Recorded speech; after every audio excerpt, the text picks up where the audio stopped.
Okay, so we're good to go. Thanks everyone for arriving. So what we're going to do today, we have a little bit of a busy schedule. We're going to start with maybe introducing a little bit the report and also the ranking tables. I do want to let you know that the ranking tables and the report are still not out. They're going to be online in 2 hours.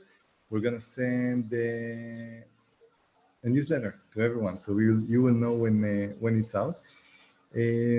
And yeah, we're going to start basically with a little bit of introduction about the report, then and also presenting the results. Then we're also going to speak about the same results related to the COVID-19. So that's an important subsection of the report that we've done, and we're going to introduce it. Then we're also gonna switch to all of the ecosystem developers that are here. I think we have a lot of you, I'm hoping. So we're gonna also present you and let you pitch your startup ecosystem. You know, we always do pitching events for startups. And now is the time for the public sector to pitch their ecosystem. So it's absolutely great. So yeah, that's a little bit about the schedule. So let me quickly maybe move to the methodology of the report, the most boring part, just so we don't have questions and then basically proceed later. I'll let you know that for the order of the people that are presenting, I think Catherine is today with us, so maybe she can share the order in the chat so everyone can be prepared with the order. I'll also repeat it later. So let me just go over very quickly on the most interesting part of the methodology. Quickly, okay, let me just share my screen. So it's actually, it will make more sense. So this is the report basically, and that's the report that you're going to receive when it's out. I'll just say on the methodology to close a few things that always come up. Again, this is a report that is ranking the startup ecosystems of 1,000 cities, 100 countries. This is the third time that this report is being done. And I'll just let you know a little bit things about the methodology because, you know, this report has tens of thousands of downloads, and it's also, let's say, very, very well received in the press. So there is a little bit of commotion about it. So I just want to close a few points on the methodology. For those of us who are not the ecosystem partners, but have just joined us to listen, and I know that we have more than 40 people here today. So I'll just say that as for the methodology, the rankings that we have are based on data. We don't have any theoretical model. We don't do any surveys. That's very important for us. And we're in a situation that we're ranking. We have a formula, and the formula is running on 1,000 cities, 100 countries. I have to say there are more than 1,000 cities and 100 countries, but we decided to cut it. It's like a Premier League kind of like style. The rankings are based on our database of Startup Link. You've seen that we have about 60,000 startups, co-working spaces, accelerator, many more. We believe that we have between 15 to 20% of the ecosystem data. We're also working with global data partners like Crunchbase, SEMrush, Meetup, Coworker, Indexable to really supplement more than 100,000 data points in addition. So that's something for all of us to know. Basically the report is built on a total score that you can see over here, that it's built from 3 parameters: quantity, quality, and business environment. The quantity is basically asking the question, how many? So we check how many startups, co-working, accelerators, meetups, and many other things. Quality, how good are the startups? We're talking about unicorns, presence of global corporates, and the quality of the startups. How much traction do they have? It's really, really mathematical. And then the business is basically something that we've built. It has about 25 moving parts. Only the business environment takes into account variety of things: business, doing business score, internet speed, internet freedom, R&D investments, lots of stuff. So altogether, this is what giving us the total score. With your permission, I'm going to go straight to the results. If you have a question, by the way, much better if you ask me in the Q&A. There is a Q&A button because I can't really always control the chat, and I'm going to do my best to maybe you know, answer a few of them if we have them.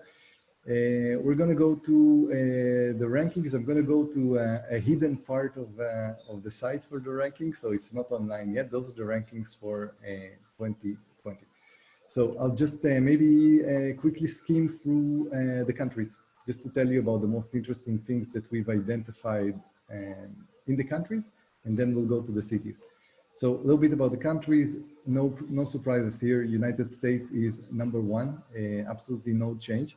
Very, very big gap you can see in the total score between United States and all the others. Then we have United Kingdom. I don't know what they told us about Brexit, but apparently Brexit is not really moving the needle. United Kingdom is strongly second, even increasing the gap.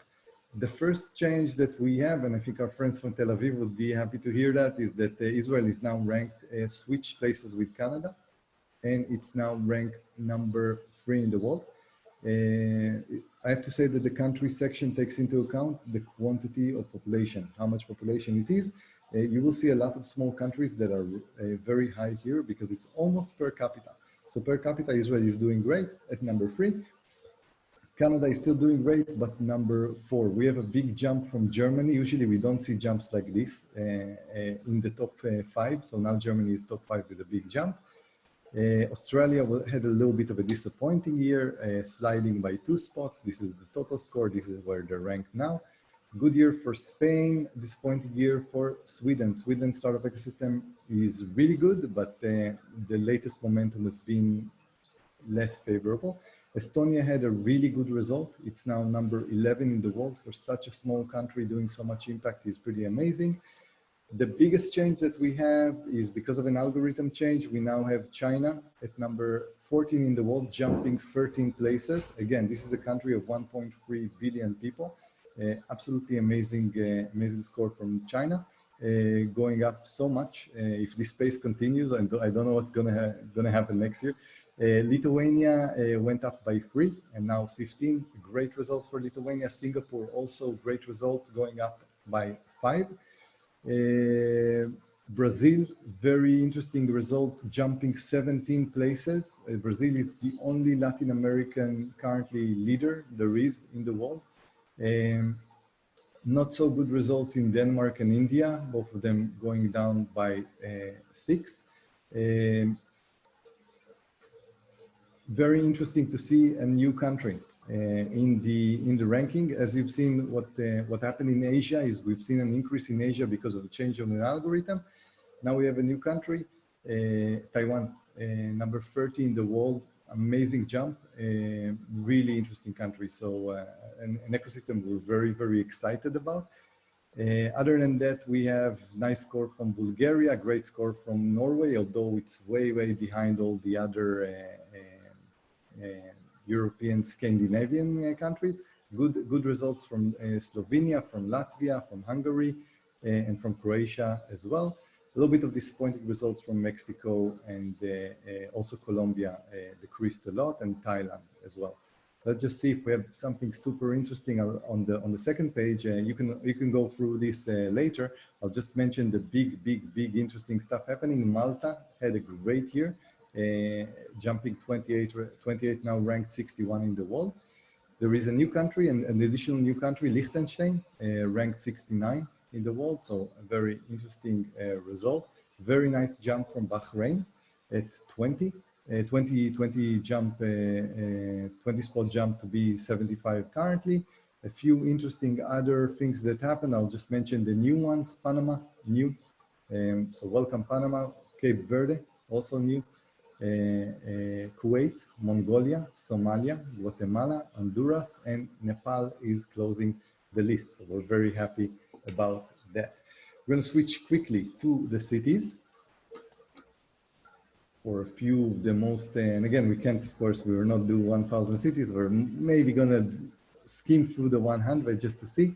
San Francisco, a league of its own. Nobody even gets closer. If someone tells you that someone is getting closer to San Francisco, tell them that it's not true, because we've ran algorithm after algorithm. The city is basically smashing it in whatever they do. Same position for New York and London in 2 and 3. Boston is now number 4 in the world, so that's interesting. Chinese city have really progressed. Beijing jumped 11 spots, and it seems like Beijing is going to be very high somewhere here. Until now, you see that there is a very big difference between the top 5 and Beijing and the 6 and below. We actually think if this continues, then Beijing is going to have a very interesting year next year. Tel Aviv actually maintains its position, only decreasing by 1. Also Berlin, because of the Beijing increase rocket. Shanghai also an amazing year at number 21. Moscow as a regional hub of the very powerful Russian ecosystem is ranked number 9. We have a few interesting other results here. Let me see. Sao Paulo, the only Latin American top 20 city. Sao Paulo is doing great with a great trajectory. So very interesting to see that. We had a little bit of decrease in the big cities in Canada, and that's very interesting. Both Toronto and Vancouver went down. So interesting phenomena happening in Canada. Barcelona stays at number 27, very stable. Madrid has decreased a little bit. Kiev continues to go up. Very interesting city, Kiev. It's a relatively developing country, and the ecosystem is absolutely booming. Munich with a relatively good score. And Taipei. So we've seen jumps here all over Asia because of the algorithm. We can see Hangzhou jumping to 45 after jumping 196. Taipei City in Taiwan jumped 208, now 42. A lot of data was uncovered to us on this algorithm on Asia. So you can see jumps all over the board in the Asian cities. It was about time, actually. Let me see if we have something else that is super interesting here in the top 100. Let's see, very big jump by Pittsburgh in the United States. Boulder, a very small city in the United States, also doing great. Tallinn in Estonia, a very impressive jump, 17 places. Estonia is getting better and getting to become a relatively global hub. So it's interesting to see this transition. There are a few cities ahead of Tallinn still in the Nordics, for example, Helsinki and so on, but Tallinn is progressing. Copenhagen is also doing okay, but not so good. Let's see if there is anything else that is interesting here. Vilnius jumping 10 spots, which is great. Great score for Lithuania. The Lithuanian startup ecosystem, especially on fintech, is becoming super hot. A little bit disappointing news for Manchester that actually switched places with Bristol, now in United Kingdom being the second best United Kingdom ecosystem. And that's basically it. I'm going to let you all go over. Really nice, by the way, score for Dubai from the Middle East, jumping to the top 100 now. So good performance there. That's basically it, a little bit about the results. And now, with your permission, I'm going to switch to an interesting project that we've done recently, just so you're aware of it, because it has another ranking. So this is a very interesting ranking, by the way. So this resource that I'm going to show you now is basically a coronavirus map. We've built it together with 2 partners. The first is UNAIDS by the Health Innovation Exchange that have helped us to build this thing. Very grateful. This has been something that we did in a week and a half, just because 2 founding partners told us this project is important and they wanted to back it up. So we thank both UNAIDS from the UN and the Moscow Agency of Innovations for really allowing us to build this thing. This thing has thousands of visitors every day. People are using it every day to find innovations in the specific field of COVID-19. So we're very happy about the success that this thing had. The idea over here is this is a map that presents COVID-19 innovations. It has categories, so you can go through prevention, diagnostic, treatments, more than 1,000 innovation out there. Really interesting stuff that you can find if you browse. It's in coronavirus.startuplink.com. We're also featuring our partners here, so all of your logos are hopefully here. And what we did basically for this thing, I'll just uncover a little bit of a secret. We kind of built an algorithm, but only on innovations that are for the era of COVID-19. And some of the results have been really interesting. It was very interesting to actually run a new algorithm and kind of figure out how are things changing according to that. I'm hoping I have them here, the results, just to quickly show you some interesting things that have changed from COVID-19 and rankings to the global rankings. So really interesting stuff. This is the previous rankings that we've launched before, and this is the updated one. So you're going to have the updated one. No, they're actually both the same, actually, now that I see. So I'll just mention a few things on the countries, on what we've seen dealing with COVID innovation. Really interesting results are coming from Israel, that over here is #2 in the world. Canada also increased by 1 to be #3. This is a ranking that is built on the quantity, quality, and business score and of only COVID-19 related innovation. I do want to say that on the COVID-19, we also have champions category, interesting company, more than 50 in the world, that are making a giant impact. And those companies are really influencing the rankings as well. So you can see it later, all the vaccine companies and the big ones, the mask companies, everyone who is making a difference. I'll just let you know that Israel is doing great over here.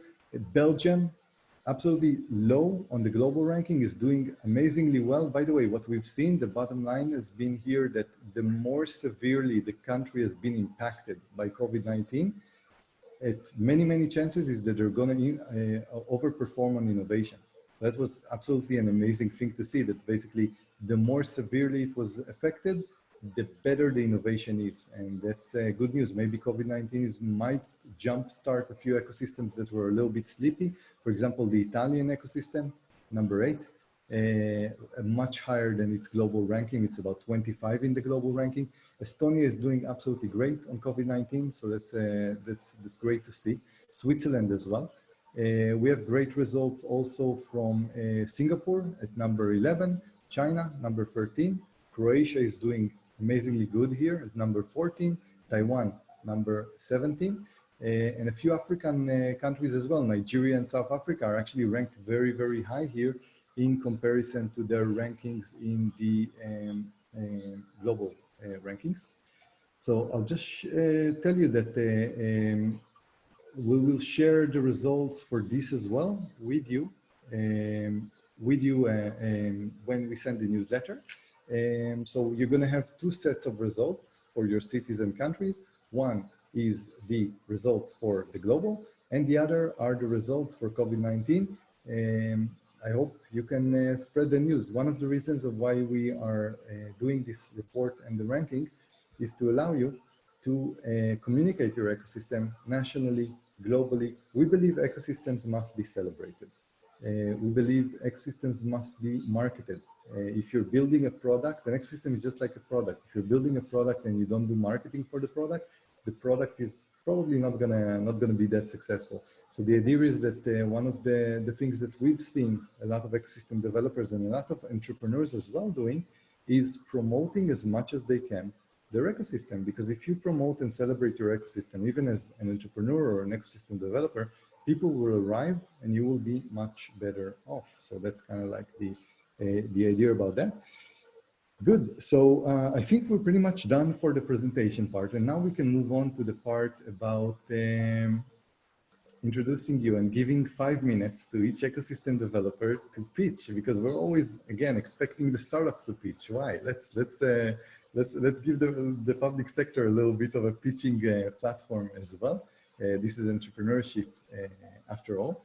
And yeah, let me just say that we're going to start with we're going to do it in this order. I don't know if everyone is here, so let's hope they are. We're hopefully going to start with Tel Aviv. Then we're going to move on to Sofia. Then this was a random order: Kingston, Taiwan, Moscow, Somalia, Barcelona, Philippines, Slovenia, Budapest, and Mongolia.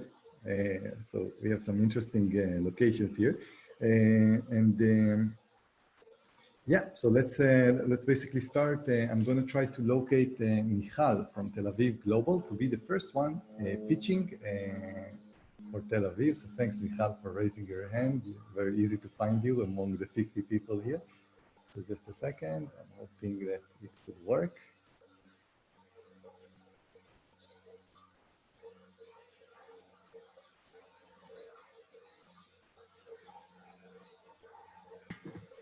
Hi, Michal, can you hear us?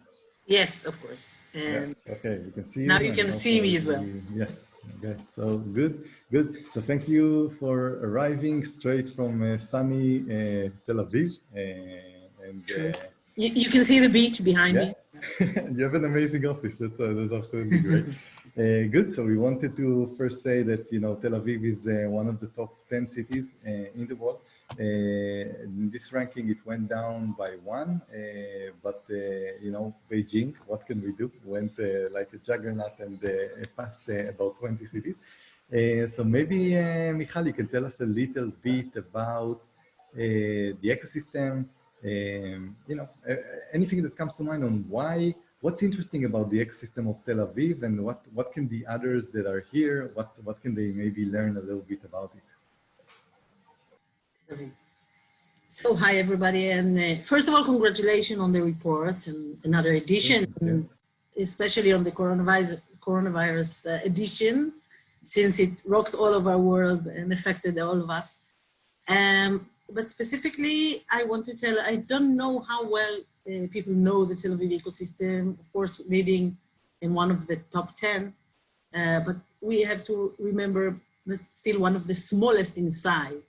Even the city itself is only 50 kilometers in size and less than 500,000 in population. So when you're competing against Beijing, for example, you have to take that into consideration. As you said in the country ranking, you saw that we did it also per capita. So I don't know if everybody knows, but per capita, we're leading in the number of startups, even for square meter. If you go through Rothschild Boulevard, which is the main area for the startup now, it's the high density area in the world, I think. But I think what is usually known, the fact that we have over 7,000 startups in Israel, and specifically over 2,000 in Tel Aviv itself, is that usually people knew that we have new technology and we have deep technology. We're very strong in these sectors, in the AI, the big data and cloud, cybersecurity. This is usually our natural strength, but also the fact that we adjusted and we matured, and now the ecosystem already produced almost 100 of scale-up companies that employ thousands of people and sell in over $100 million a year, and are very inherently a part of the ecosystem, both to the city and the municipality itself, but also to the ecosystem, supporting other entrepreneurs, helping to grow new companies all the time. Tel Aviv is also the home for 107 multinational companies, starting with Microsoft and IBM back in the 90s, but also Visa and Yandex that opened just recently. And it's been an amazing year, 2019, of course, before the COVID-19 came, and we reached a record year of $9 billion in capital raised and $21 billion in exits, in 138 exits. And I can just remind two of amazing exits of Intel buying the Havana Labs company with $2 billion, and Moovit, which is the mobility platform, for almost $1 billion. So everything is still thriving. And even though the COVID really changed things, the ecosystem here is relatively not hurt, and it's still booming and it's still growing, and we see companies overriding. Many of them joined the effort and brought all these innovation and activity to support whatever needed to help fight the COVID. But it's also other areas that are keep getting stronger and stronger. Great, super, thanks. I was wondering, as we have a very short time, but I have to ask, the success of the, let's say, Tel Aviv startup ecosystem, the Israeli startup ecosystem, do you think it can be replicated? Is there something that you've done in the municipality, let's say, to create it? Or would you say it's basically the private sector and we just try to help a little bit and stay out of the way? What's your take on this in one or two sentences? No, I think that, you know, that in Israel, the whole scene started with a lot of government support in the beginning.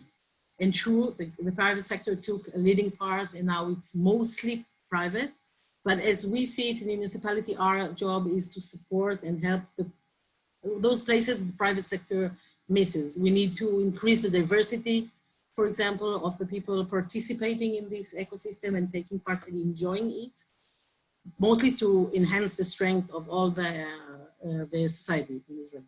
But, and also when you see now, and it's a global phenomenon, when you see less and less new startups, very early stage startups struggling, this is also where we can support, and we do entrepreneurial centers that are spread around across the city and help entrepreneurs in the very early stages. And we supply the international network and resources that we have to support them. So I feel that you have to maintain the balance and of course not override it, but the private sector enjoys the support of the public one. Excellent. So, Michal, thanks a lot. Congrats for your great score, and yeah, keep on developing the local ecosystem. Thank you. Thank you. And good luck to all of you. Yes, we need it. Excellent. So we're now moving to our second city. It's going to be Sofia. So if someone is from Sofia here, can you please raise your hand in the attendees? So we will quickly, Nadia, thank you very much. So good.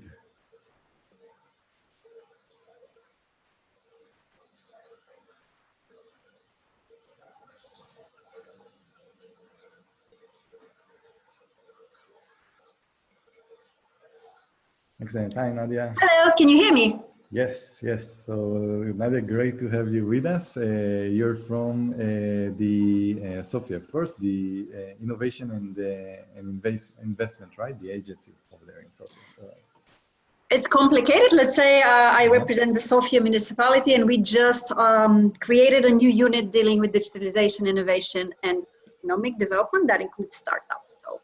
That's great, super. So yeah, the same question probably goes to you. Sofia had a relatively good result in this report. It went up. I heard a lot of about the ecosystem. I was actually there in 2014 and was super surprised to see, so much activity there. So, so maybe Nadia, you can tell us a little bit about what makes the Sofia startup ecosystem, in Bulgaria so interesting. I know that in this report you went up by 2 places. I can actually share for a second, just as a side note for people to know that the report has case studies of each of the ecosystems. This is a case study, for example, of Sofia, and over here, each of the cities has a little bit of a deeper dive about the rankings, about the organizations that are there, and some interesting things that can be useful for anyone that is interested in diving a little bit deeper. So Nadia, maybe you can tell us a little bit about how can Sofia, a city that usually we don't know a lot about, made it to the top 100 in the world and is one of Europe's most, especially in the Balkans, one of the most interesting and active ecosystems out there. Thank you for the opportunity to share the story of Sofia. We are doing well in terms of startups, but still we are one of Europe's best kept secrets. So to speak ironically, of course, and we're trying actively to change that, but still we don't think Sofia is as known as it should be for what it offers as a startup opportunities. Just a few words, Sofia is the capital of Bulgaria, and it's a city approaching unofficially 2 million inhabitants. The startup scene is what's less than 7 years old. It started in 2013, let's say, with some funding by the European Union, and literally overnight in a few years, everybody started dreaming and talking about startups. So it's very much in the air here. Everyone wants to start up a business. Currently, we have about 650 active startups with over 2,000 that were created over the years here in Sofia. What's interesting about our ecosystem is that it's very let's say deep tech oriented. 15% of the startups are in deep tech. Substantial amount is in fintech, AI, and something we're very strong in is gaming.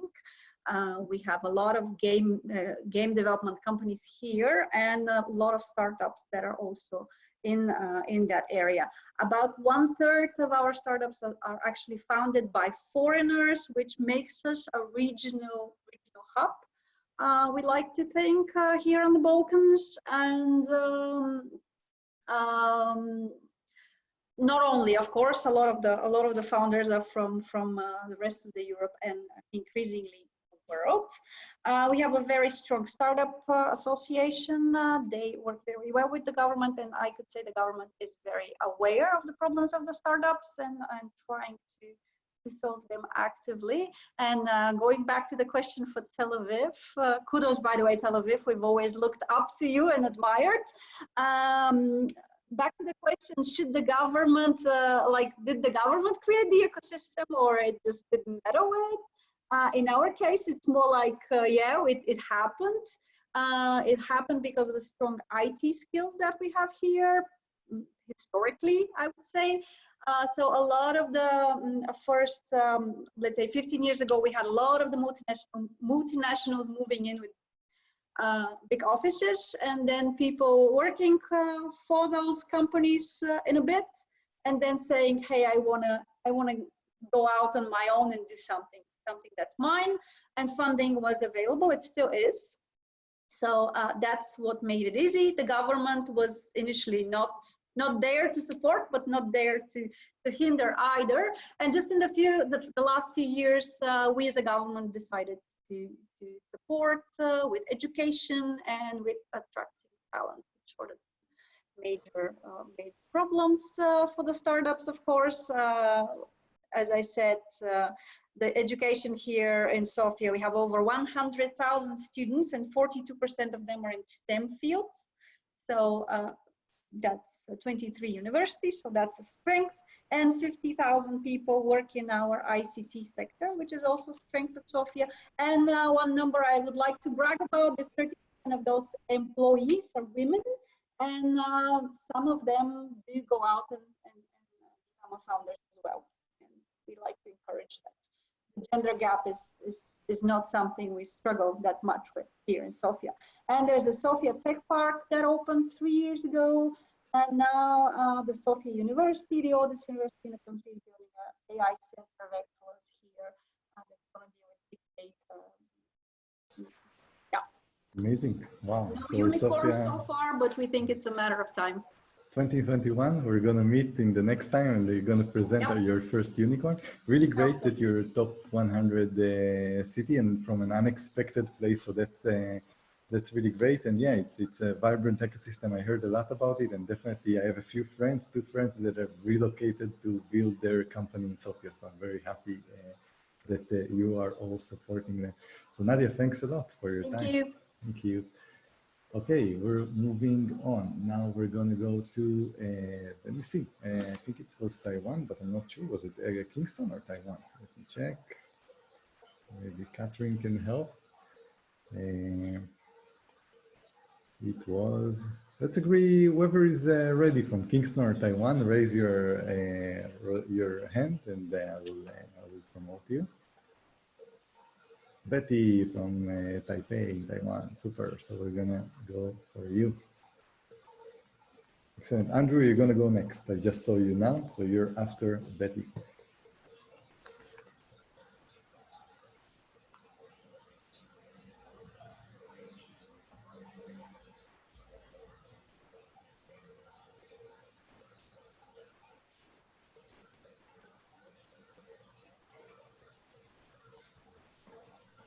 Okay. Hey, we can hear you. Can you hear me? Yes, we can. All we can see you as right. well. Hi, Betty. Nice to have you here all the way from Taiwan. So that's really, really cool. Yeah. Yeah. It's still office hour, so it's fine. It's I'm good. still in the office. What time is it in Taiwan, actually? 6 o'clock or? It's around 6:30 in the evening. Wow. You work late in Taiwan. That's good. I like this. This is one of the reasons why the ecosystem is so successful. So as I mentioned before in the beginning, Taiwan, just like other Asian cities, really, we created an algorithm that can really give a little bit, we had a little bit of a problem with the quantity score in many, many Asian cities, and we unleashed it by using a lot more unicorns and pantheon companies, and Taiwan is absolutely amazing on the companies that it created. A lot of the things that we consume today are made in Taiwan. I'll just say, Betty, that I think all of us were very, very And I'll say again, very impressed by the way Taiwan dealt with COVID-19. And I think all of us have learned how it can be dealt with, what's the correct public policy, without going into too much drama and without enforcing things by force, and actually making sure with working together with the population that that it works. So I think a lot of us are very inspired, and I think we can also be inspired by the Taiwan ranking. You're number 30 in the world, so that's absolutely great. I'll just quickly share the case study that we have on Taipei. You can see over here that for the city itself, the city also made it to become top 50. It's ranked currently 42 in the world. So really interesting stuff going on there. And Betty, maybe you can share with us for a minute or two, how did you create this thing from maybe a country that is, a little bit doesn't really have all the conditions out there, and you still made it to become a global hub in a way. So maybe you can share a little bit the secret with us. Okay, thank you for this opportunity that we can share about Taiwan, because for those years, I think government is worked so hard. They invest a lot of resource and also the money, everything, talent, training, everything for our Taiwan younger generation. And also we have very good industry about technology in Taiwan. From the past 40 years, we already become very famous made in Taiwan in a lot of IT stuff. So in this kind of foundation, it really helped a lot for the younger generation. When they're thinking something new, they really have some elder generation can help them to make come true. So in government also encourage younger generation to go abroad. So they have a lot of opportunity to collaboration with global new technology. So they come up more new idea. But nowadays, we still need to have more market. So that's why we leading them to go to some kind of famous startup events such as CES and VivaTech in Europe, and also TechCrunch in USA. And they also grab a lot of opportunity from businesses in global. I think I'm so proud of them because they really learn a lot, and also they gain a lot of success for Taiwan. And especially for this year, we have a COVID issue. So Taiwan becomes so famous because Taiwan can help. And also we have a lot of teams in the COVID-19 map from your website as well. And we are so excited we can use this kind of platform to leverage with the world. So I like to have more opportunity to collaborate with your teams, and then we like to gain more opportunity to help in our startup in the world. Yeah, we're very happy, by the way, when you start mapping the startups in Taiwan on the map. We're actually really surprised to see how good of a quality the startups are and how global they are. They're not facing domestically, but they're actually looking towards very globally. So Betty, I really want to thank you. You guys are doing great work over there, and the way that the public sector is helping the local startup ecosystem is for me a really nice example. I know Taiwan Tech Arena has been very, very active in this, so that's absolutely great. And we're looking forward to see how the story of Taiwan continues and how the ecosystem grows and how the country is growing as well. So thanks a lot for being here. Thank you. Good. So after that, we are now switching to Andrew. Andrew is probably our first ecosystem partner. We go back like 2 years ago, back then when I thought that Kingston was actually in Jamaica. So Andrew is one of the first ecosystem partners that we had. Pleasure to work with him on such a beautiful ecosystem and such a, we always say that, I'm going to promote you now to the panelists, we always say that I'm going to steal your best line, Andrew, that Kingston is punching above its weight always. So this is something I'm taking with me wherever we do consulting and so on. I'm always mentioning the case study of Kingston. So Andrew, good to have you here. Thanks, Sally. It's good to see everyone. This is pretty fantastic. So I appreciate all the work that Startup Link has put in to this report. Kingston, for those of you who don't know, we're quite a small city. So we have about 160,000 people, and a large proportion of that are actually students. So we have three post-secondary institutions that make up for 30,000 students. And as a small city, we're actually in between some behemoths for the tech scene. So we have Toronto, Ottawa, and Montreal, all within 2 hours of Kingston. So for us to retain our talent is quite a challenge, because a software developer or an electrical engineer or a really sassy marketing or MBA student has a wealth of options for them to pursue within, again, just a few hours of our city. So this year we really worked quite hard to close some gaps that we were seeing and to leverage some of the rankings that were coming out for Kingston. So in particular, Kingston was ranked as the #1 city for women in all of Canada. And through that ranking, we actually invested about $7 million into entrepreneurial ecosystem support for women-led tech companies, women in Indigenous spaces, and women that are looking to export into new markets. That's been spearheaded in a large part by Queen's University, and it's amazing to have Queen's as one of our partners. And the way we work in Kingston is very collaboratively. We cannot possibly try to do something impactful on our own, like one organization trying to compete with a Toronto, for example. So we work together all the time, and we have a very cohesive ecosystem that produces some very fascinating and interesting, impactful results in health, clean tech, lately artificial intelligence, data analytics, sensor technology, and in some part veteran and defense health. So military has a footprint here in Kingston that we bring in sometimes to our R&D spaces. I think moving forward, health innovation will be a really big focus for our city. And what's new in the last years, we invested quite a lot into co-working spaces. So we have 5 gorgeous co-working spaces, really beautiful, really stunning spaces. But what it has allowed for is for health companies and remote workers in the health frontline space to have a nice place to work and to work remotely, individually, and to launch startups or to support startups that are existing. So that's new for us. We've never had such significant square footage dedicated to co-working space and remote work. And that should come through, I think, for what we're looking ahead with this COVID and post-COVID world.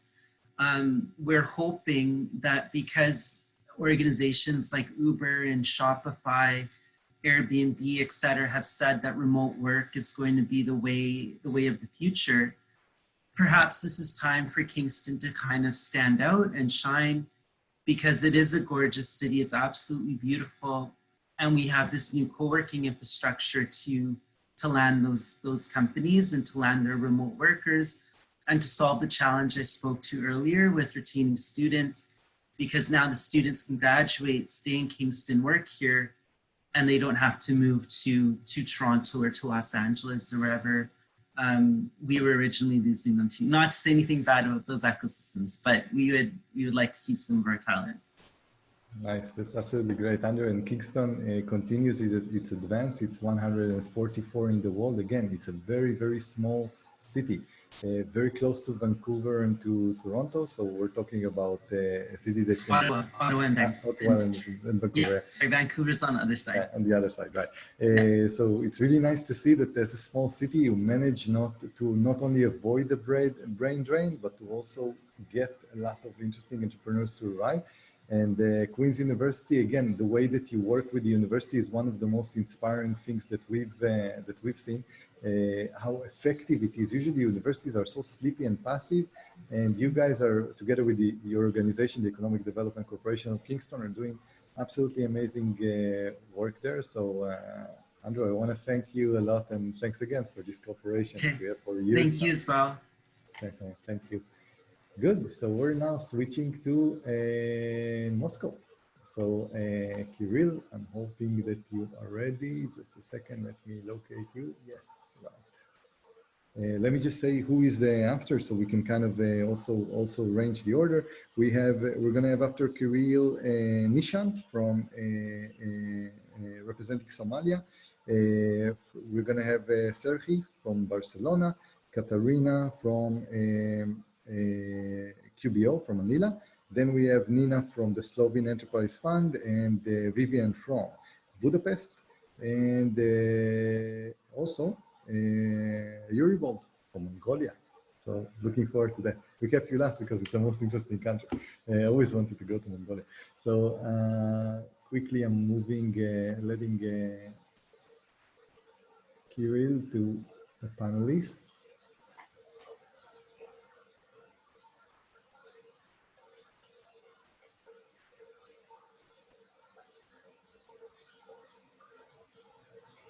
Hello. Hey, Kirill, we can hear you. We can't see you yet. I don't know if your camera is working. There is an icon somewhere of the camera.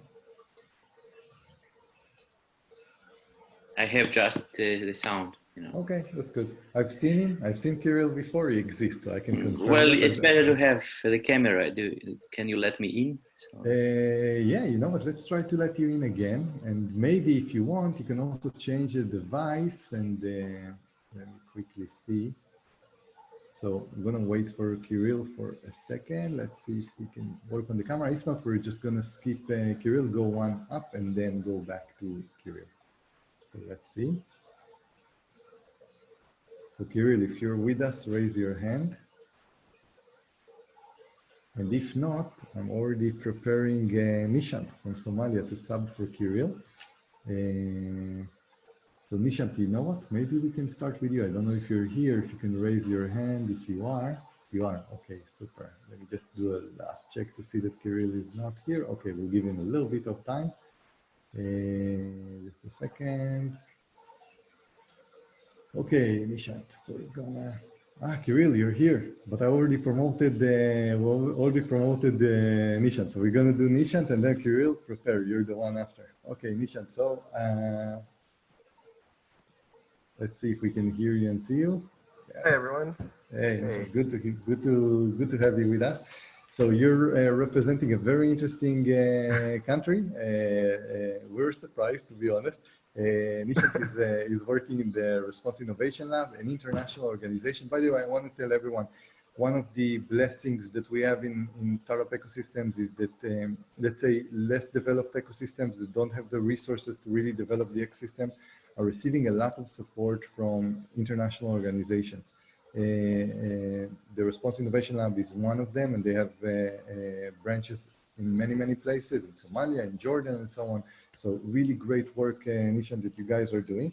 And yeah, Somalia is ranked 95 in the world. I was honestly surprised to see the amount of innovation in Somalia. We've worked together on the mapping of the Somalia startup ecosystem. It was very inspiring to see the type of technology that you have in Somalia. So yeah, maybe you can tell us a little bit about why Response Innovation Labs is interested in Somalia, and what have you seen so far that makes us a little bit optimistic about this country? Sure, and if you could actually let Brian should be on this on too. So we'll co-bring. Yeah, Brian was the one mapping, so of course he was the one doing the hard work. So just a second, I think he's on Think IP, right? Yes. Sure, so I'll be quickly promoting. Well, I guess while you're doing that, I'll just give a bit of background and context. So yeah, I'm with the Response Innovation Lab. It's a global collaboration. Our founding members include World Vision, Save the Children, Oxfam, George Washington University, and Civic. We currently operate in 5 different countries, and I oversee the one for Somalia. And kind of how this whole thing came about is we were doing 2 years worth of research in the Somali innovation ecosystem, together with George Washington University and the Somali Disaster Resilience Institute. And it was really interesting what we came up with. That research ended in December of, just this past December, a few months ago. And we wanted to do something with this data. And so that kind of formed the foundation for what we were able to bring into the Startup Link platform. So thank you very much for considering us. and helping us as we kind of transition that data and brought it into the system. I think what's really interesting is probably most people, when they think about Somalia, what comes to mind is conflict and famine, probably drought. And that doesn't mitigate the fact that there are significant challenges in Somalia. But I think that's just one part of the narrative. And what we wanted to show is there is also a lot of opportunity. And for those who are in Somalia or who work in the Somali context, they understand that and they know that. But that narrative hasn't really spread out beyond the Somali kind of diaspora or the Somali community. And so we're really excited to try and showcase the other side of that narrative to balance out the challenges with the opportunities. I think the private sector, for example, the startups have really risen to the occasion given the challenges. I think it's because of the challenges that they've become extremely resilient, and they've had to become innovative in order to survive. And so, yeah, so I'll hand it over to Brian. Brian was our lead researcher, one of our lead researchers who really did a deep dive into that. So he'll kind of share a little bit about that. Thanks, Nishant. And so the research helped us understand more about the ecosystem, like Nishant was saying, and we found out that Somalia has a diversified market and lots of opportunities within the different sectors. And some of these sectors are the telecom, the banking, the agriculture sector, the energy, and a new developing sector, which would term as service as a service. So over the years, we have seen many startups emerge from these mentioned sectors and blossoming with a very, very big market share. Like mentioned earlier, the private sector and the educational sectors have played a big role in advocating for change and investing into knowledge and early startups so that we can see them build a young, vibrant force that is pushing for change and trying to be innovative to see that they change the way things that are happening. It's really tough to operate within Somalia, but that has pushed them to the limit to be more innovative and to see that more solutions are emerging. So we are happy to have been listed and to surface as on the top 100 ecosystems this year. And the report will also show of the very promising startups within this ecosystem that have been growing in a short time. One of the examples is a health system called ER that is connecting the doctors to the health providers, and which has also played a very big role within this COVID times to make sure that they pass this information over to the public. So yeah, thank you. It's great, and we're looking forward, Nishant and Brian, to see what comes next from Somalia. A really interesting country, and thanks a lot, both of you, for the work that that you've been doing there. It's impressive to see, and yeah, let's see what happens next. So I want to thank both of you again. Thank you. Thank you. Good. So we're moving on to Moscow. So Kirill, I'm going to promote you in a second. Just a second.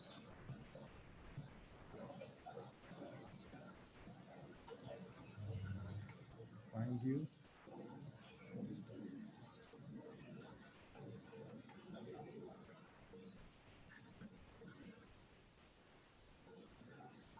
Okay, now we see a small photo. Let's see if the camera is working.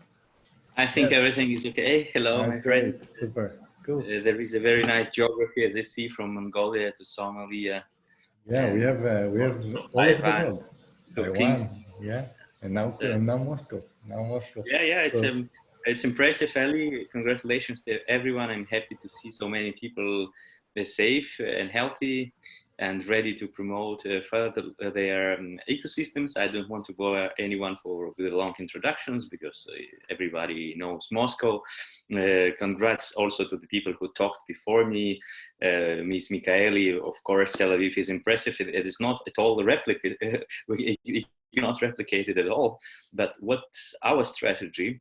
And I think it's a nice thing that could be also followed by other ecosystems, is to create networks. Instead of building Tel Aviv at the place of your city existing, you need to connect into networks using the high and strong points of each other. while Tel Aviv is strong in attracting international finance, in building good businesses, Moscow is very strong in the human capacity, in the specialists, in the people who are able to produce genius ideas, but also implement them. For you to understand that we have more IT graduates in Moscow every year than there are graduates in the whole Germany, for example. And Germany is not at all the least developed country in terms of the information technology. So the pool that we have is actually something of people and of ideas is something that actually very interesting that we already have. Another important thing is, as you know, is the leadership of the city. Moscow has $50 billion budget. So the leadership of the city in implementing smart city solutions and innovations is also helping to drive the ecosystem. The new tendency, which I think everybody has noticed, is the growth of importance of the corporations, especially during the COVID. We have Yandex, for example, really spreading and really being very active in creating various responses to the threat, to the pandemic. And we think that the activities also in making new accelerators together with us as well, together with the Moscow Agency of Innovations, various activities, various investments and things. We actually see that the model is changing from the venture capital, from the state-led thing, to the more corporate innovation thing. And I think it's a tendency that many people we discussed it with from various other countries, especially in the US, they see that actually the model has changed, and it's interesting to observe. Interesting as well as corporations and innovations and startups are ready to resolve the issues that only the states were able to resolve before, which is giving, it's absolutely another social and political importance to the innovation sector. So that's more or less about the situation. Then a bit about Moscow. As you know, there is a pool of people, but also there is a certain very strong top 3 sector of creative industries. It's comparable to London and Paris. And this mix between the high tech and the creative capital is something very possible, very needed, but not yet completely accomplished. So if we manage to mix it together, then we have the true innovation able to reach, we're already very, very high and very pleased to be in the top 10, but we are thriving, of course, with our scale to be top 3. Yeah, and for now, it's hardly possible. But if we manage to, let's say, to couple, to bring together, to bring closer the creative industries and the high-tech sector, then it will be a blast, as Ellie knows very well. A small cultural thing that starting with 60s, there was this big quarrel and big antagony in the Soviet Union between the physics and lyrics. And these people are actually absolutely different communities, unlike the United States or many other, or London or Paris. These are worlds apart. And we are in the Moscow Agency of Innovations are working very closely to bringing them together. So also stimulating creative industries to become more innovative. And for our friends all over the world and people who are participating from wonderful Estonia, from Ukraine, from Taiwan, which we actually studied very closely. I personally studied the case of Taiwan and its fight against COVID, and I presented to the mayor various outcomes, and Singapore, and many other successful stories. So all these wonderful countries that are participating, I would like to see all your community, Ellie, in Moscow one time. We need to do a special meetup when COVID passes. We just do the special startup link. We meet up and see you all in person and show you, those who haven't seen Moscow, show you that's a wonderful city and you actually do not expect to see before you come. There was this ranking of what you expect and what you actually get. And Moscow was the first in the world by the difference from what you expect and what you get when you come. So everybody welcome, happy to see you and happy to see you safe and healthy and your ecosystems developing. And we hope to build a nicer network of activities and to fulfill each other, to help to fulfill, not copy, not imitate, not surpass, but help each other develop. Excellent. Thanks a lot, first of all. And also to tell you, congrats on Moscow being number 9 in the world. I want to let everyone know I've been in Moscow, the amount of amazing innovation. I was going to a conference there I just went through an exhibition space. The quality of the startups is something I would never imagine. That's probably the best technical co-founders that I've seen so far in all countries and cities I visited. So I totally recommend people to take Kirill's invitation, go to Moscow when you can travel again, not now, but when 2 months when everything relaxes, now everything is in Zoom, but to go there and see such a strong ecosystem. And Kirill, I just want to congratulate you and the Moscow Agency of Innovations for keeping the ecosystem so open. You know, because we see a lot of countries in the world, not naming names, that are a little bit closing down, and Moscow always had the ability to connect to the world, and this is really important for us to see. So we congratulate. Yeah, really open. Everybody is welcome. We need the businessmen, the ideas, the people to come, and we have the pool of specialists and creative ideas inside. Congratulations. Bye bye. Bye Thank bye. you. We're moving on to Barcelona. So Serge, we're going to promote you. If you can raise your hand, that would be absolutely great. We should be on time today. I think that if everything goes according to plan, we're going to finish exactly at in 26 minutes. We'll aim for not going above that, whatever happens. I'll just say that after Serge is Katarina, and then we have Nina, Vivian, and Uribon. Great, excellent. So let's see if we can have audio.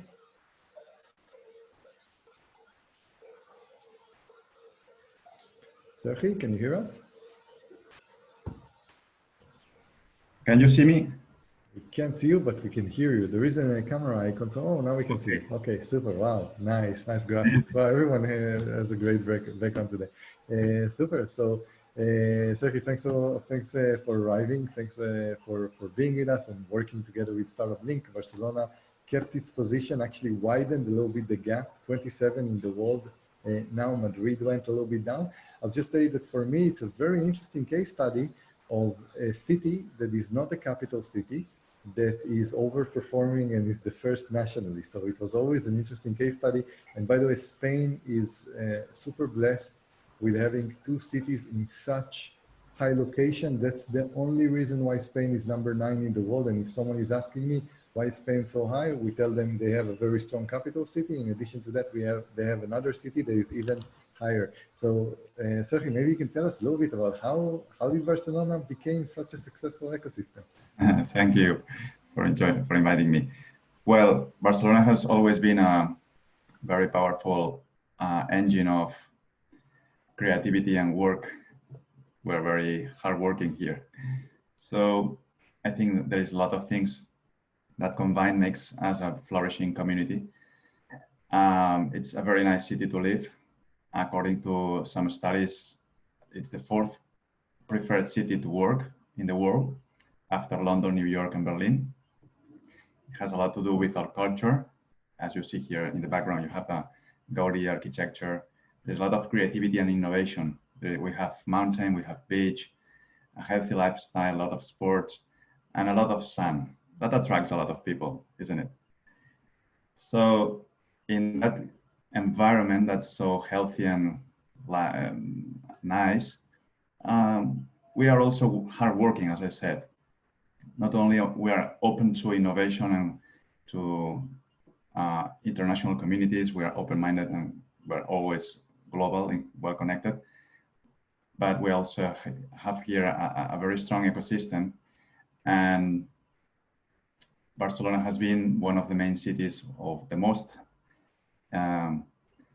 traction city in the industrial revolution here in Spain, and we have this in our DNA. So Jerome Hengel, which is a Berkeley University professor, has said in February 2020 that Barcelona will be in the near years in the top 10 as an ecosystem of entrepreneurial ecosystem. And maybe not, we will not be in the top 10, but certainly in Europe, we're going to be, if not, we are already. And I don't want to compete with anyone because every ecosystem has its particularities and its strong points. But people who are in Barcelona, they like the city and they like working here because of the culture and the ecosystem. And we have a lot of things. For example, according to Mobile World Capital study, recently it was raised 1.4 billion investment in Spain. And out of all these, 60% were raised in Barcelona and 24% in Madrid, which is the capital, and the rest in the rest of the Spain. So a lot of financing here. It's also interesting the proportion of foreign people working here. 19% of people are from other countries in our startups. So 20% of people are not from Catalonia. 15% are from, as founders, are not Catalan. They're from other countries. And the average of our startups, we have a lot, somehow around 1,500 startups, more or less. And the average is 16 employees. And this has grown a lot. For the recent years, a couple of years ago, it was 9 people in average, and now it's 16. So they're not only growing, but it's giving a lot of work to people, and we are very happy here. What the areas we are stronger probably are the digital sector, the leisure and health, which account for 40% of the total. And financing, as I said, is a very good point here in Spain, in Barcelona. 3 out of 4 startups raised capital, and 20% were more than 1 million euros raised. And there is a lot of things to do. And as a public sector, what we try to do the best as we can is to make synergy within all the players. We have large multinationals. We have other public institutions that are very interested in making this stronger, like Barcelona Tech City, Eurocat, Mobile, World Capital, Biocat, etc. More than 30 accelerators, more than 50 corporate accelerators, a lot of co-working spaces, a lot, probably 200, and innovation centers. And there's a lot of events, as you know, the Mobile World Congress, and 4 years from now, IoT solutions, a lot of business events here are taking place. A lot of quality universities and talent development programs such as Barcelona Code School, Ironhack Barcelona, etc. So all these we try to combine, make synergy within all these players, and so we would like to more capital, more financing, and more talent be attracted in this community. Excellent. Thanks a lot, Sergi. It's a great city. I've been there various times, and the ecosystem is booming. So congrats on the work that also, Gen Catalonia is doing. You're doing great work in the public sector there, and looking forward to continue working with you. Thanks a lot. Thank you. Thank you. Okay, so we're moving on to Philippines, and now we have from Manila Metro, Katarina. So Katarina, we're going to promote you to presenter. Thank you for raising your hand. Super.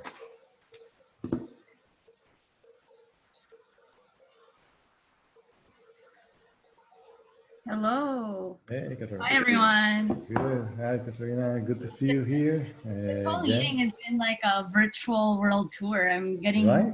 We're still under quarantine here in Manila, so I'm getting excited to travel again and meet with everyone that I've just seen here. It's been, so congratulations on the report. Like, I guess Manila area and the Philippines is sort of somewhere in the middle. So,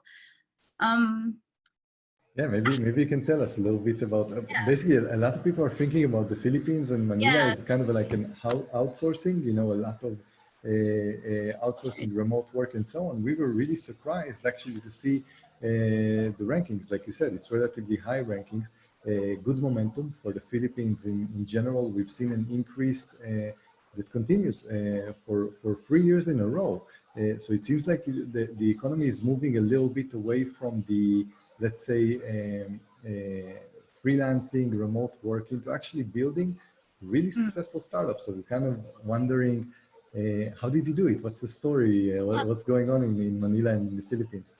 Sure, yeah. So I guess maybe a quick background, like in case you don't know what the Philippines is or where it is. So it's an archipelago, like it's a bunch, it's 7,000 islands, like in Southeast Asia. It's right below in the same time zone as Taiwan and north of Indonesia and Singapore, right? So you have tons of nice beaches. That's usually the big sell for anyone that's not in the Philippines.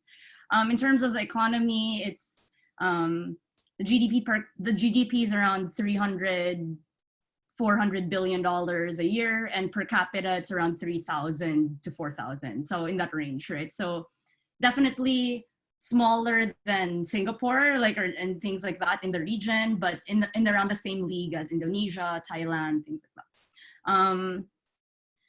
What should I mention? Oh yeah, so it's a super young country, right? Like over 100 million people.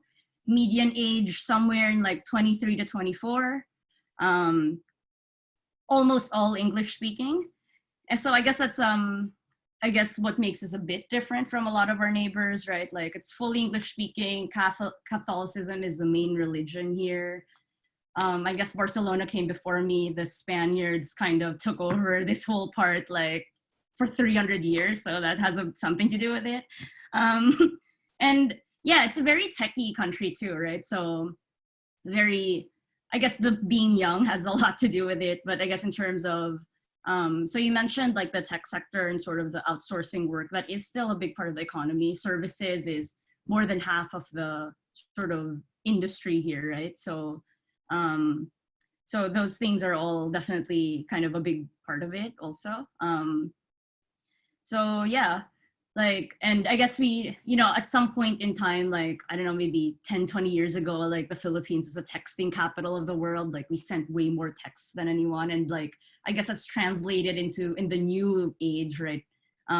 Filipinos spend a lot of time on the internet. It's like over 10 hours a day or something. And in those types of rankings, right? We tend to do really well. So I guess, and I guess that also kind of ties in what the opportunities are in the Philippine kind of startup ecosystem, right? So, you know, what we're seeing a lot that's been growing is of course like media and sort of the consumption of media and the creative industry. Fintech's definitely big, e-commerce, logistics, payments, like, you know, that whole kind of bucket of the internet economy, as well as like healthcare and AI and digital services. I guess like, you know, a lot of the knowledge that's been gained through, you know, doing a lot of tech outsourcing work has also somehow translated to like, okay, so once people no longer need like call centers, right? Like what's the kind of AI that we need to still be relevant in the new economy? So, and I guess when we speak about, you know, media or fintech or e-commerce or health, right, it's really from an emerging markets perspective. Like we like to think that, or we believe that a big opportunity here is that there are so many more places in the world that look like Manila, right? Like dense, crowded, polluted, whatever, but young and growing.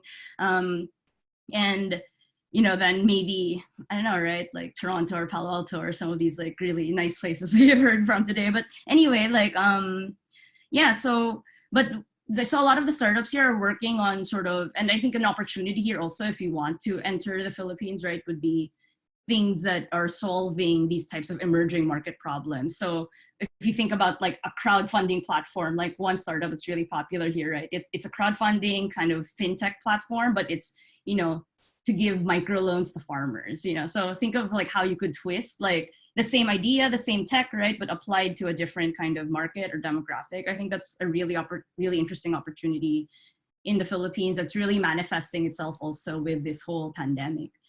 I don't know, again, normally like I just flash a photo of the beach, right? And then it's a done deal, right? But, you know, friendly people, nice to hang out here, things like that. But I mean, generally, right, like the next time there is an opportunity to travel again, Manila and the Philippines in general, super low cost of living, easy to work in, just like the English really helps in terms of like making it easy to hang out with people or interact with them. And, you know, the talent pool is amazing. Like we graduate around 300,000 students from uni each year, like a lot of them in tech and science fields and way cheaper than most other places.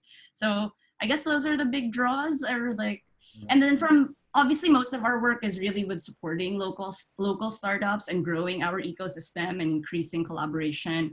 So we're a public-private entity, right? But we're also very happy to work with startups and founders that are interested to set up in Manila, or, you know, explore this big market, right? Like Southeast Asia is one of the growing hotspots in the world, the Philippines in particular. I mean, I don't know what's gonna go on with COVID, but like on average in the past, you know, decade or so, we've been averaging like over 6%, like even 7% growth rate in GDP every year. So those are just some of the things I think that are worth mentioning. And yeah, it's more fun in the Philippines. Yeah, So, we will definitely, yeah. now I'm we looking feel forward like, to working with everyone here, and I'm excited to meet all of you in person, hopefully in the near future. So congrats again, Startup Link. And yeah. Thank you for your help in helping us map the ecosystem in the Philippines. And yeah, congrats on your success as well, Katrina. So thank you very much. You. Thanks. Enjoy your day. Great. We're moving on to Slovenia. Wow, we have a very international day today. So yeah, just like it was said here, everyone can really feel like they're traveling. So that's good. So Nina, yes, thank you for raising your hand.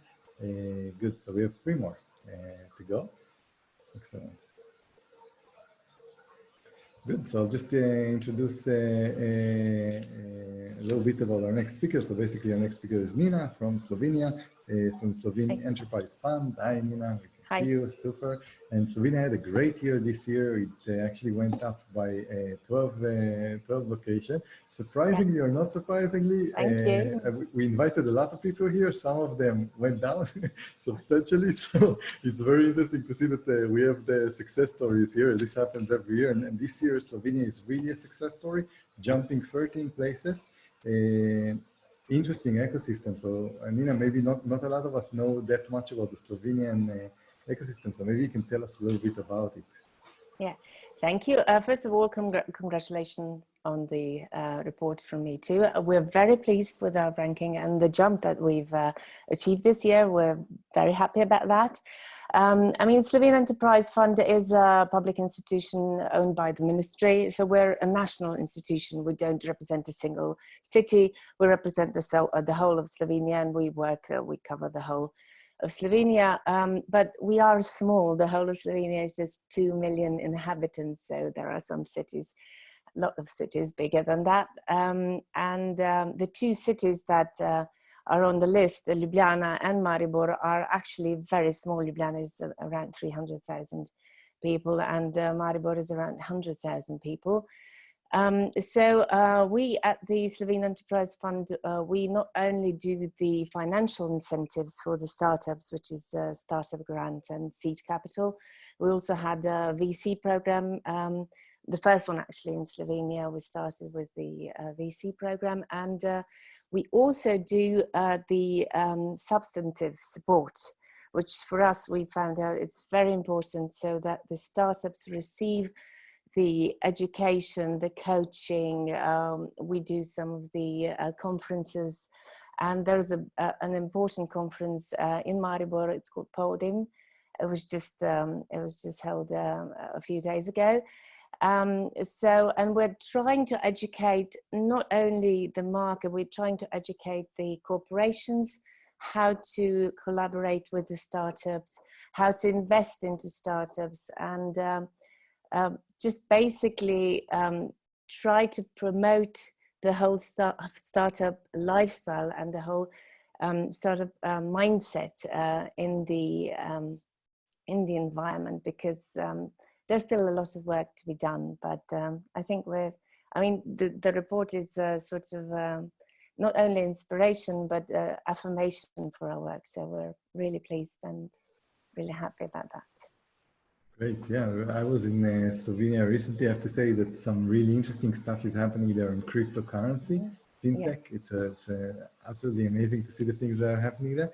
Yeah. And we've seen it, Nina, all across the board. Smaller countries, for some reason, have a lot more freedom and flexibility to do things that the bigger countries can't do. And I think Slovenia is on this path exactly. So thanks a lot for attending. Thank you. Thank you. Super.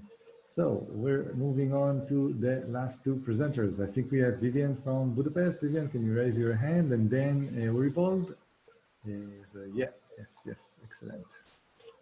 So, proceeding, we might end this in time. It's amazing. I never thought that. First of all, I never thought everyone would arrive. So it's shocking, and so many people. And yeah, Vivian, let's see if we can hear you and see you. We can see you, yes. But we can't hear you. You have to unmute yourself. There is an unmute button. Yes. Now? Is it working yes. now? Yes. Okay, Excellent. perfect. So good. Thank you for arriving all the way, from Budapest, although it's a little bit virtual. So you're representing the Budapest Enterprise Agency. Budapest had a nice year. It's a top 100 city. It went up by 2 spaces. Very competitive zone over there in the top 100. But just like Sofia, you managed to also nudge a little bit. So it's absolutely great. So maybe Vivian, you can tell us a little bit about your ecosystem. What's going on in Budapest? How did you make it to the top 100? Anything that comes to mind? Yeah, sure. Thank you so much. Just a quick question. Is it possible to share my screen with you? Yes, you have a share screen button, a green one. So yeah. It said the host disabled participant screen sharing. The host is what? What did it say? Host disabled participant screen sharing. I do not know. Actually, it should work. You see so when you click the green button of share screen, it doesn't work, right? No, it doesn't work. So you'll have to do what every entrepreneur does and go freestyle. So good luck with that. Okay, so first of all, thank you for having me here, and let me tell you that it was a great pleasure to work with you, and I'm really grateful for your great job that you did in the past few months, so congratulations. Today I'm speaking on behalf of the Budapest Enterprise Agency. Firstly, let me just tell you a few words about our agency. We were founded by the Budapest City Council back in 1993 as the sole organization of the capital city responsible for enterprise promotion and enterprise development. Our activity stands on 2 main pillars, non-profit microfinancing and innovative enterprise promotion. On the one hand, BEL manages the Budapest microfinance program, providing loans up to 32,000 euro to micro and small enterprises. And we are very proud that our program got accredited by the strict standards of the European Commission. And on the other hand, as the only EU qualified business innovation center in Hungary, we put a great emphasis on innovation or innovative enterprise promotion. We organize startup competitions twice a year, looking for the best startups in Hungary that already have market presence or at least a working prototype. And for the winners, we provide opportunity to present themselves at major international startup events across Europe. And we also participate in international cooperation programs like Inter-Europe programs. But now let's talk about why it is worth relocating to Budapest. Well, I know that we can easily say that it's a good place to live and it's a great place for startups, but here are some few facts, and I would like to also convince you of that it is worth relocating to Budapest. Well, Hungary is the gateway to East and the West, and we enjoy a lower cost of living compared to Western European countries. Also, we have the lowest rate of corporate tax in the EU. It is only 9%, that I think can be very attractive and favorable for foreign enterprises. And also, Budapest is a digitally well-connected city with fast internet. because we have the third fastest 4G network in the world, with 5G already started. And among others, due to the above mentioned, Budapest won the Startup Europe Award in the category of Best Public Administration for Startups in 2018.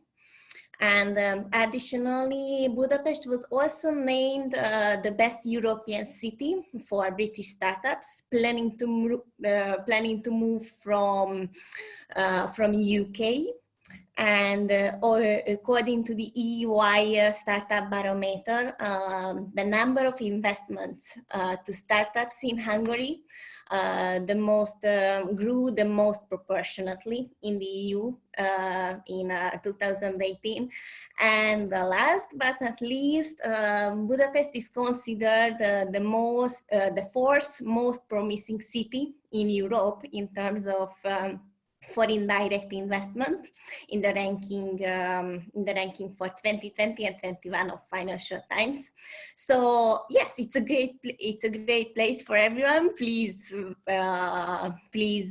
visit us, and everyone are welcomed in Budapest. And that was all from me. And thank you very much for your attention. Okay. Thanks, Vivian. I really feel like going to Budapest now, so a great city.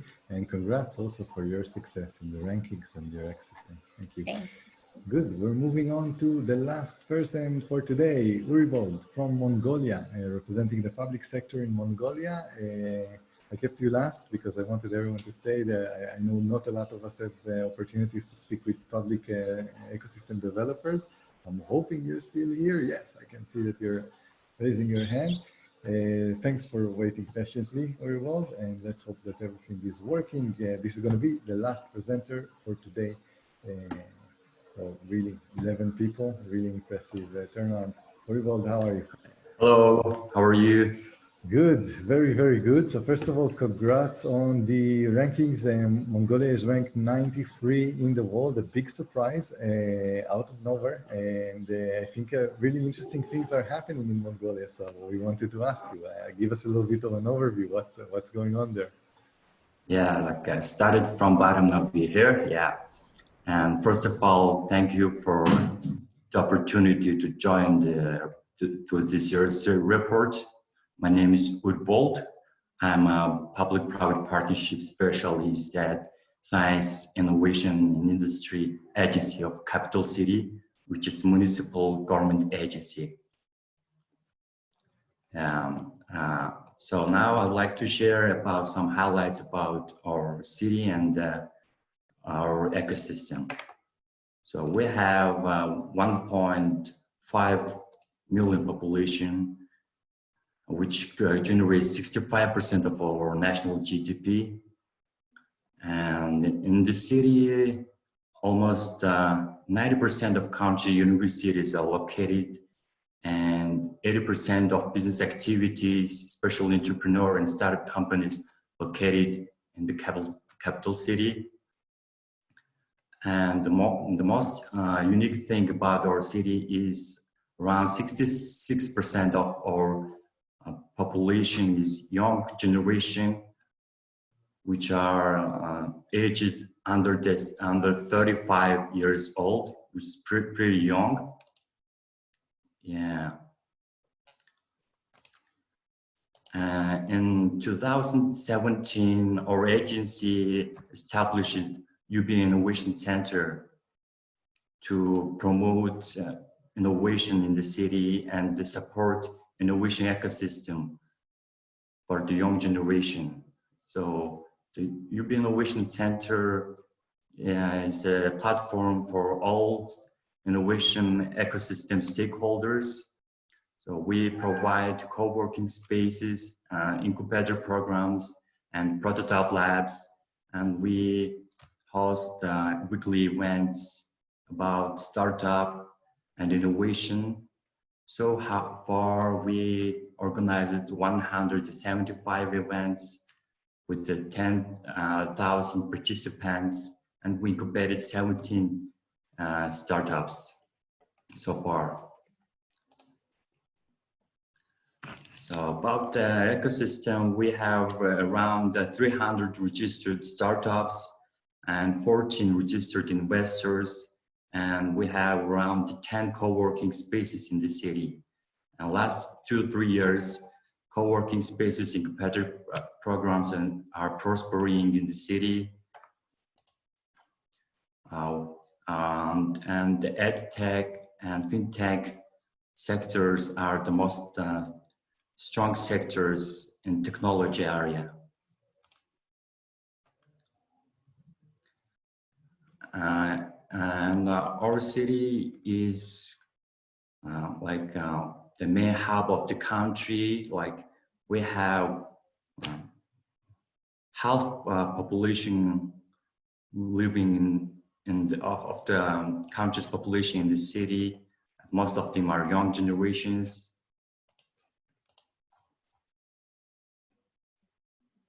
And plus the adaptability of Mongolians and proficiency in the math and other hard skills of talents is an asset of our ecosystem.